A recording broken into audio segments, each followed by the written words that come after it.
ओम शांति। अॼु जी मुले तारीख़ आहे 5/10/2024। मिठा मिठा बाप दादा चवंदा, मीठे मीठे ॿार बाबा आहिनि तव्हां ॿारनि खां दुख धाम जो संन्यास कराइण। ये ही बेहद जो संन्यास आहे। प्रश्न, उन संन्यासिन जी संन्यास में ऐं तव्हांजी संन्यास में मुख्य अंतर छा आहे? उत्तर आहे, उहे सन्यासी त घर बार छॾे जंगल में वेंदा आहिनि, लेकिन तव्हां घर बार छॾे जंगल में न वेंदा आहियो। घर में रहंदे सॼी दुनिया खे काटनि जो जंगल सम्झंदा आहियूं। असां घर गृहस्थी में रहंदे उहे सॼी दुनिया खे काटनि जो जंगल सम्झंदा आहियूं। तव्हां बुद्धि सां सॼी दुनिया जो संन्यास कंदा आहियो। असां बुद्धि द्वारा सॼी दुनिया जो संन्यास कंदा आहियूं। हिनखे ॾिसंदे हुए सभु कुझु यूज़ कंदे हुए बि मोह न आहे। ओम शांति। रूहानी बाप वेही रूहानी ॿारनि खे रोज़ रोज़ सम्झाईंदा आहिनि।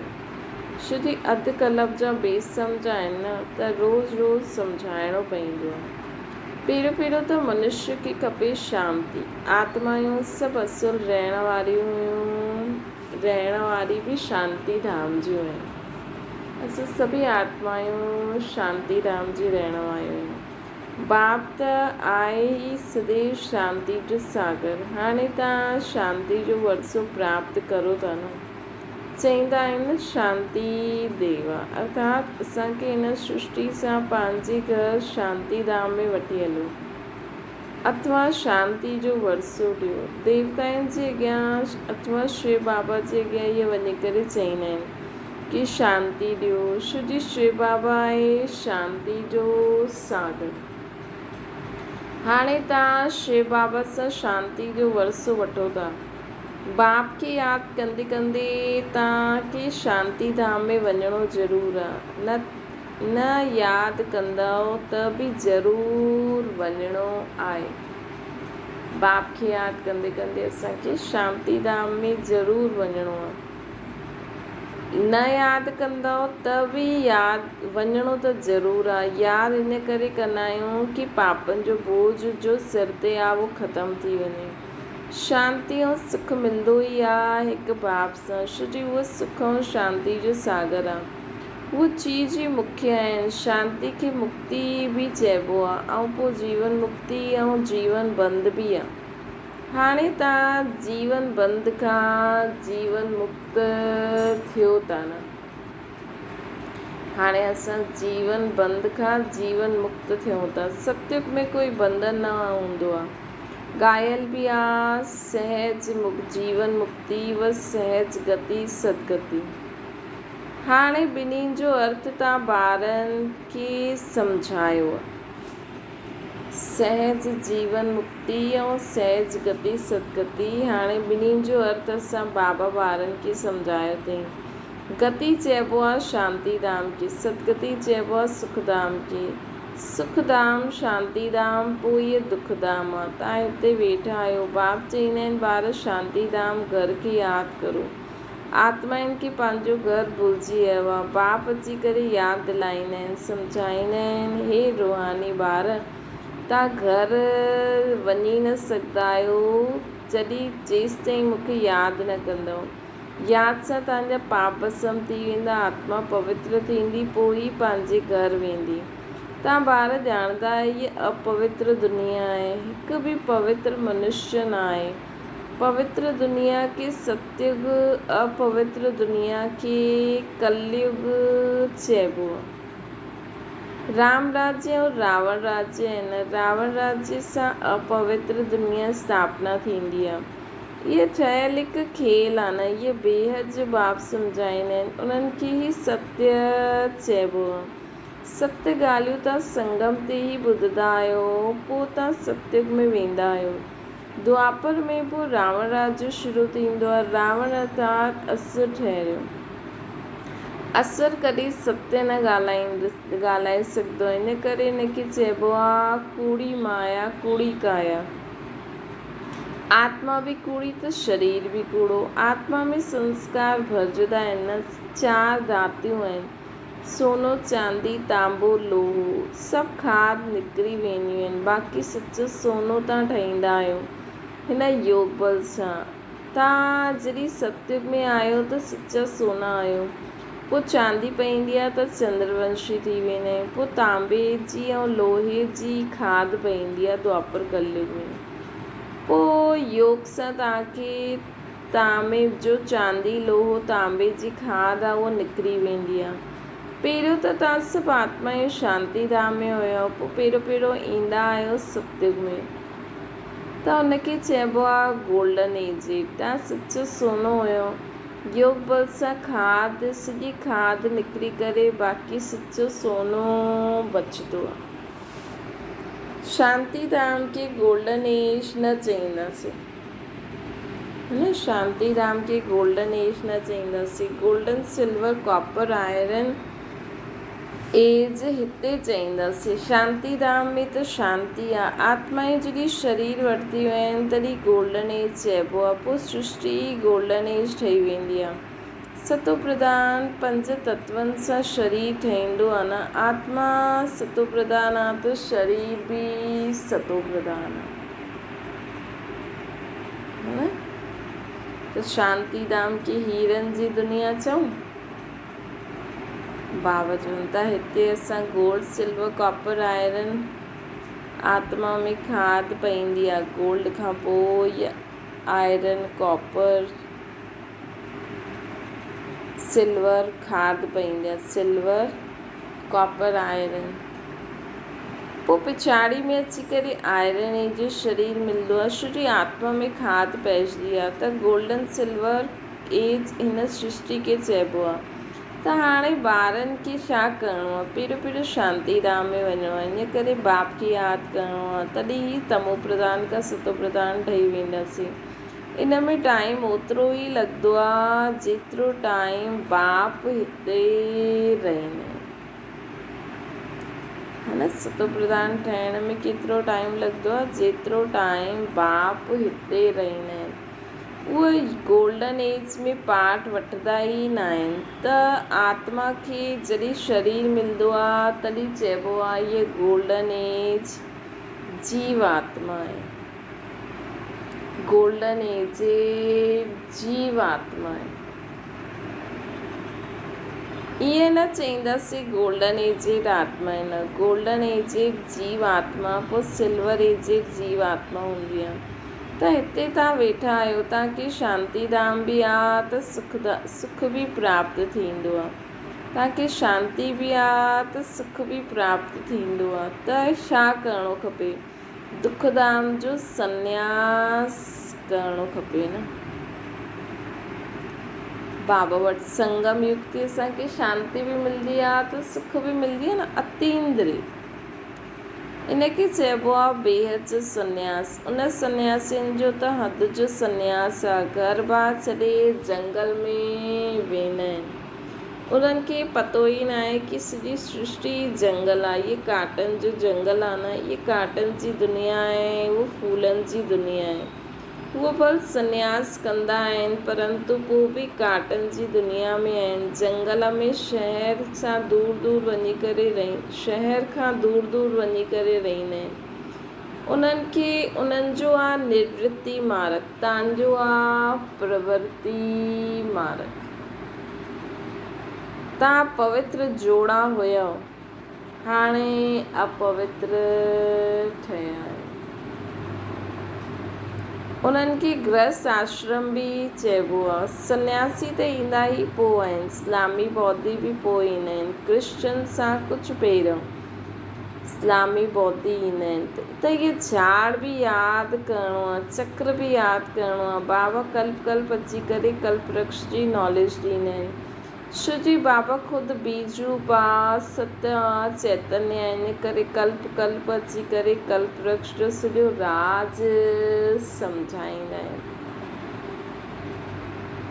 बाबा तव्हां आत्मा ई आहियो परंतु तव्हांखे ज्ञान सागर, सुख जो सागर, शांति जो सागर न चईंदासीं। इहा महिमा त हिकु बाप जी आहे जो असांखे अहिड़ो ठाहींदा आहिनि। बाप जी इहा महिमा सदैव ई आहे। सदैव उहो पवित्र आहिनि, निराकार आहिनि। सिर्फ़ु थोरे समय जे लाइ ईंदा आहिनि आत्मनि खे पावन ठाहिणु, प्रकृति खे पावन ठाहिणु। सर्वव्यापी जी त ॻाल्हि ई न आहे। तव्हां ॼाणंदा आहियो बाप सदैव हुते ई रहंदा आहिनि। भक्ति मार्ग में सदैव उन्हनि खे यादि कंदा आहिनि। सत्युग में त यादि करण जी दरकार ई न रहंदी आहे। भक्ति मार्ग में सदैव उन्हनि खे यादि कंदा आहिनि। सत्युग में त यादि करण जी दरकार ई न रहंदी आहे। रावण राज्य में तव्हांजो चिलाइणु शुरू थींदो आहे, उहो ई अची करे सुख शांती ॾींदा आहिनि। रावण राज्य में तव्हांजो चिलाइणु शुरू थींदो आहे, बाबा ई अची करे सुख शांती ॾींदा आहिनि। त पोइ ज़रूरु अशांती में उन्हनि जी यादि ईंदी आहे न। बाबा अची करे सुख शांती ॾींदा आहिनि त अशांती में उन्हनि जी यादि ईंदी आहे। बाप सम्झाईंदा आहिनि हर 5000 वर्ष पोइ मां ईंदो आहियां। अधु कल्प सुख अधु कल्प दुख आहे। अधु कल्प खां पोइ रावण राज्य शुरू थी वेंदो आहे। इन में पहिरियों नंबर मूल आहे देह अभिमान। उन खां पोइ ॿी विकार ईंदा आहिनि, उहो बाप सम्झाईंदा आहिनि। पहिरियों बाप सम्झाईंदा आहिनि पहिरियों पंहिंजे खे आत्मा सम्झो, देही अभिमानी ठहो। ॿी कोई ॻाल्हि ई न आहे। आत्मा जी बि पहचान खपे। मनुष्य त सिर्फ़ु आत्मा भ्रुकुटी जे विच में चमकदी आहे चईंदा आहिनि। हाणे तव्हां सम्झंदा आहियो उहो अकाल मूर्त आहे। उन अकाल मूर्त आत्मा जो इहे तख़्त शरीर आहे। आत्मा वेंदी बि भ्रुकुटी में आहे। अकाल मूर्त जो इहे तख़्त आहे। सभु चैतन्य अकाल तख़्त आहिनि। सभु चैतन्य अकाल तख़्त ते हुननि जी आत्मा विराजमान आहे। उहो अकाल तख़्त न जो अमृतसर में लकड़ी जो ठहियलु आहे। बाबा सम्झाईंदा आहिनि जो बि मनुष्य मात्रा आहे सभिनि जो पंहिंजो पंहिंजो अकाल तख़्त आहे। आत्मा अची करे हिते विराजमान थींदी आहे। सतयुग थियो हुयो या कलयुग, आत्मा जो तख़्त त आहे ई मनुष्य शरीर। त केतिरा अकाल तख़्त आहिनि। जो बि मनुष्य मात्रा आहिनि अकाल आत्माउनि जो तख़्त आहे। आत्मा हिकु तख़्त छॾे ॿियो वठंदी आहे। पहिरियों नंढो तख़्त हूंदो आहे, पोइ वॾो थींदो आहे। इहे शरीर रूपी तख़्त नंढो ऐं वॾो थींदो आहे। पोइ लकड़ी जो तख़्त जंहिंखे सिख अकाल तख़्त चईंदा आहिनि, उहो त नंढो वॾो न थींदो आहे। इहे कंहिंखे बि पतो न आहे कि सभु मनुष्य मात्र जो अकाल तख़्त इहे भ्रुकुटी आहे। आत्मा काल आहे, कॾहिं विनाश न थींदी आहे। आत्मा जो तख़्त भिन्न भिन्न मिलंदो आहे। सत्युग में तव्हांखे ॾाढो फर्स्ट क्लास तख़्त मिलंदो आहे। उन्हनि खे चईंदासीं गोल्डन एज तख़्त। पोइ आत्मा खे सिल्वर कॉपर आयरन एज तख़्त मिलंदो आहे। पोइ गोल्डन एज तख़्त खपे ज़रूरु पवित्र ठहिणु। पोइ गोल्डन एज तख़्त खपे त ज़रूरु पवित्र थियणो पवंदो न। इन करे बाप चईंदा आहिनि मामिकम यादि करो त तव्हांजी सभु खाद निकिरी वेंदी। पोइ तव्हांखे अहिड़ो दैवी तख़्त मिलंदो। हाणे ब्राह्मण कुल जो तख़्त आहे न, पुरुषोत्तम संगम युग जो तख़्त आहे। पोइ तव्हां मुंहिंजे आत्मा खे इहे देवताई तख़्त मिलंदो। पोइ मुंहिंजे आत्मा खे मूंखे हाणे संगम युग ते ब्राह्मण कुल जो तख़्त आहे। पोइ असांखे देवताई तख़्त मिलंदो। इहे ॻाल्हियूं दुनिया जे मनुष्य न ॼाणंदा आहिनि। देहाभिमान में अचण खां पोइ हिक ॿ खे दुख ॾींदा रहंदा आहिनि। हिन करे हिनखे दुखधाम चइबो आहे। हाणे बाप ॿारनि खे सम्झाईंदा आहिनि शांतीधाम खे यादि करो जो असांजो असली निवास स्थान आहे। न घड़ी घड़ी हिन दुनिया में कर्म कंदे पंहिंजे असली निवास स्थान में हली वञो। सुखधाम खे यादि करो, इन खे भुलिजंदा वञो। इन सां वैराग्य अची वञे। ईअं बि न सन्यासी मिसल घर बार छॾिणो आहे।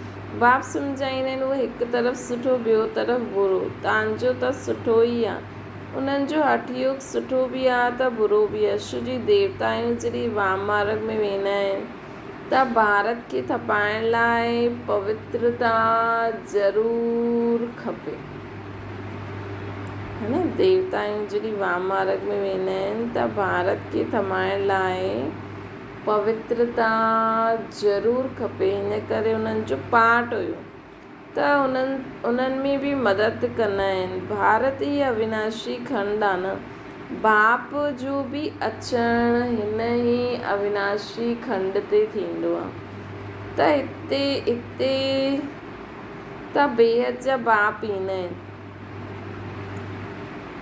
उहो सभिनि खां वॾो त जाते बेहद जो बाप ईंदा आहिनि उहो सभिनि खां वॾो तीर्थ आहे न, उहो सभिनि खां वॾो तीर्थ थी वियो जाते स्वयं निराकार परमात्मा शिव ईंदा आहिनि। सर्व जी सदगति दाता बाप ई अची करे कंदा आहिनि। हिन करे भारत ई ऊच ते ऊच देश आहे। मूल ॻाल्हि आहे बाप सम्झाईंदा आहिनि ॿार याद जी यात्रा में रहो। गीता में ई मनमना भव अक्षर आहे, परंतु बाप कोई संस्कृत त न बदिलाईंदा न। बाप मनमना भव जो अर्थ ॿुधाईंदा आहिनि। देह जा सभु धर्म छॾे पंहिंजे खे आत्मा निश्चय करो। आत्मा अविनाशी आहे, कॾहिं नंढी वॾी न थींदी आहे। अविनाशी आत्मा अनादि अविनाशी पाठ इन नंढी सी आत्माउनि में भरियलु आहे। ड्रामा अनुसार ईअं आहे, पिछाड़ी में जो बि आत्माऊं ईंदियूं आहिनि उन्हनि खे ॾाढो थोरो पाठ हूंदो आहे। बाक़ी टाइम शांति धाम में रहंदियूं आहिनि।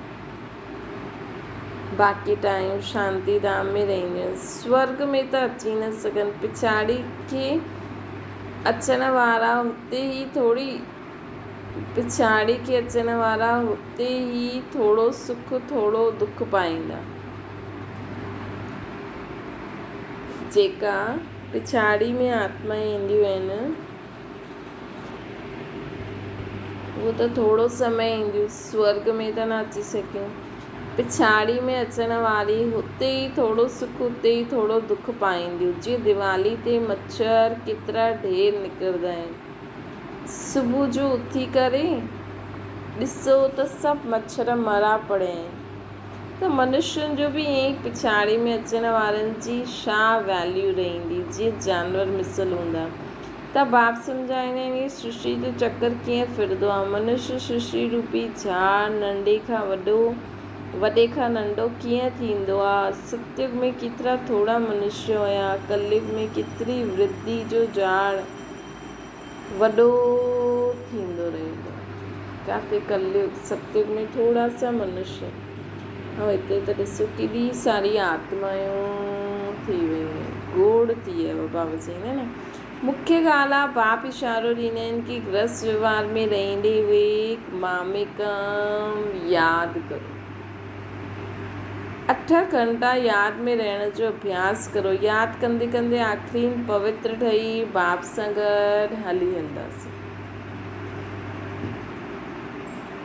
त स्कॉलरशिप मिलंदी। पाप अगरि रहिजी वेंदा त पोइ जनम वठिणो पवंदो, सजायूं खाइणी पवंदी, पोइ पद बि कम थी वेंदो। हिसाब किताब चुकतू त सभिनि खे करिणो ई आहे। जो बि मनुष्य मात्रा अञा ताईं बि जनम वठंदा रहंदा आहिनि। हिन समय ॾिसंदा भारतवासियुनि सां क्रिश्चन जी संख्या जास्ती आहे। उहो पोइ सेंसिबल बि आहिनि। भारतवासी त 100% सेंसिबल हुया जो सो हाणे नॉन सेंसिबल थी विया आहिनि। छो जी इहे ई 100% सुख पाईंदा त इहे ई 100% दुख बि पाईंदा आहिनि। उहे त ईंदा ई पिछाड़ी में आहिनि, पुठियां आहिनि क्रिश्चन माण्हू। बाबा सम्झाईंदा आहिनि क्रिश्चन डिनाइस्टी जो कृष्ण डिनाइस्टी सां कनेक्शन आहे।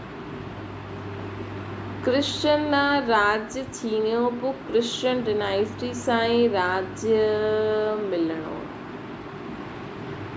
क्रिश्चन डिनाइस्टी सां ई राज्य मिलणो। उन्हनि ई छीनियो, उन्हनि द्वारा ई मिलंदो। हिन समय क्रिश्चन जो ज़ोर आहे उन्हनि खे। त तॾहिं बाबा चईंदा न विदेश वारा ई चईंदा की बाबा आयो आहे। जेसिताईं उहो न चईंदा तेसिताईं भारत जा कुंभकर्ण न जगदा। शायदि इन जो कनेक्शन हुजे कृष्ण वारा असांखे राज्य ॾींदा। उन्हनि खे भारत सां ई मदद मिलंदी आहे। हिन समय कृष्ण जो ज़ोर आहे। हाणे भारत बुख मरंदो आहे त रिटर्न में सर्विस थिए थी। हितां खां ॾाढो धन, ॾाढा हीरा जवाहरा आदि हुते खणी आहिनि, ॾाढा धनवान ठही आहिनि त हाणे पोइ धन पहुचाईंदा रहंदा आहिनि। उन्हनि खे मिलण जो त आहे न, त हाणे तव्हां ॿारनि खे कोई पहचानंदो न आहे। अगरि पहचानंदा त अची करे राय वठनि। तव्हां आहियो ईश्वर संप्रदाय, त ईश्वर जी राय ते हलंदा आहियो न। उहो ई ईश्वर संप्रदाय खां दैवी संप्रदाय ठहींदा आहिनि। असां ईश्वर संप्रदाय ईश्वर जी राय ते हलंदा आहियूं। असां ई ईश्वर संप्रदाय खां दैवी संप्रदाय ठहींदा आहियूं। पोइ क्षत्रिय वैश्य शूद्र संप्रदाय ठहींदा। हाणे असां सो ब्राह्मण आहियूं, पोइ असां देवता क्षत्रिय वैश्य शूद्र ठहींदासीं। हमसो जो अर्थ केतिरो सुठो आहे न। इहो बाजुली जो खेल आहे जेके सम्झाइणु ॾाढो सहज आहे, परंतु माया भुलाए ॾींदी आहे। पोइ दैवी गुण बि आसुरी गुणनि में, परंतु माया भुलाए ॾींदी आहे कि असां ईअं देवता क्षत्रिय वैश्य शूद्र ठहिया आहियूं, हाणे असां ब्राह्मण ठहिया आहियूं। इहे भुलिजी वेंदा आहियूं। माया भुलाए ॾींदी आहे। पोइ दैवी गुण खां आसुरी गुण अची वेंदा आहिनि। अपवित्र ठहिणु आसुरी गुण, अपवित्र ठहिणु आसुरी गुण, उन ॾींहुं बि बाबा चई न आसुरी गुण ऐं दैवी गुण। अच्छा, मीठे मीठे सिकिल ते ॿारनि प्रति माता पिता बाप दादा जो यादि प्यार ऐं गुड मॉर्निंग। रूहानी बाप जी सभिनि रूहानी ॿारनि खे नमस्ते। असांजी बि रूहानी माता पिता बाप दादा खे यादि प्यार गुड मॉर्निंग ऐं नमस्ते। धारणा जे लाइ मुख्य सास, स्कॉलरशिप वठण लाइ गृहस्थ व्यवहार में रहंदे कम से कम 8 घंटा मूंखे यादि करो। यादि जे अभ्यास सां ई पाप कटजंदा, गोल्डन एज जे तख़्त मिलंदो। यादि जे अभ्यास सां ई असांजा पाप कटजंदा, असां गोल्डन एज जे तख़्त असांखे मिलंदो। ॿियो आहे न दुखधाम सां बेहद जो वैराग्य करे पंहिंजे असली निवास स्थान शांतिधाम सुखधाम खे यादि करो। हिन दुखधाम सां बेहद जो वैराग्य करे पंहिंजी असली स्थान निवास स्थान शांतिधाम सुखधाम खे यादि करो। देह अभिमान में अची करे कंहिंखे बि दुख न ॾियणु। वरदाना, कर्मनि जे हिसाब किताब खे सम्झी पंहिंजी अचल स्थिति ठाहिण वारा सहज योगी ठहनि। हलंदे हलंदे अगरि कोई कर्मनि जो हिसाब किताब साम्हूं ईंदो आहे त उन में मन खे हिलायो न, स्थिति खे हेठि मथे न करो। है न, हलंदे हलंदे अगरि कोई कर्मनि जो हिसाब किताब साम्हूं ईंदो आहे त उन में मन खे हिलायो न, स्थिति खे हेठि मथे न करो। चलो आयो त परखी करे उनखे दूर सां ई ख़तमु करे ॾियो। हाणे योद्धा न ठहो। सर्वशक्तिवान बाप साथ आहे त माया हिलाए न सघंदी आहे। सिर्फ़ु निश्चय जे फाउंडेशन खे प्रैक्टिकल में लाहियो ऐं समय ते यूज़ करो त सहज योगी ठही वेंदा। हाणे निरंतर योगी ठहो, युद्ध करण वारा योद्धा। मतिलबु हाणे कोई बि ॻाल्हि थिए, कहिड़े बि रूप में कोई बि हिसाब किताब अची वञे, असांखे उन समय हा हुलो न करिणो आहे, संकल्पनि जे जाल में न फसणो आहे। चलो आई, बाबा हिन लाइ छा श्रीमत ॾिनी अथई, बाबा जी मदद, बाबा खे यादि करो, बाबा जी श्रीमत शक्तियुनि जो आह्वान यादि करो, शक्तियुनि जो आह्वान करो, पार थी वेंदो न। बाबा त चईंदा आहिनि मुंहिंजी मदद वठो, पर हाणे त असां एतिरा समझदार कीअं आहियूं, शक्तियुनि जो आह्वान करे सघंदा आहियूं। त फटाफट बाबा सर्वशक्तिमान जो साथ हुजे, उनजी यादि हुजे, श्रीमद बुद्धि में हुजे, शक्ति हुजे त पार। त हाणे बाबा असांखे चवनि था कि असांखे योद्धो न ठहिणो आहे, सहज योगी, निरंतर योगी थियणो आहे, सदा अतीन्द्रिय सुख में झूलण वारो ठहिणो आहे। पर स्लोगन आहे, डबल लाइट रहणो आहे त पंहिंजी सर्व ज़िम्मेवारियुनि जो बोझ बाबा खे ॾेई छॾियो। डबल लाइट रहणो आहे त पंहिंजी सर्व ज़िम्मेवारियुनि जो बोझ बाबा खे ॾेई छॾियो। ऑफर करण वारो ऑफर करे थो, ॾियण वारा न ॾींदा त बाबा बि छा कंदा। अच्छा, ओम शांति। बाबा खे यादि करो।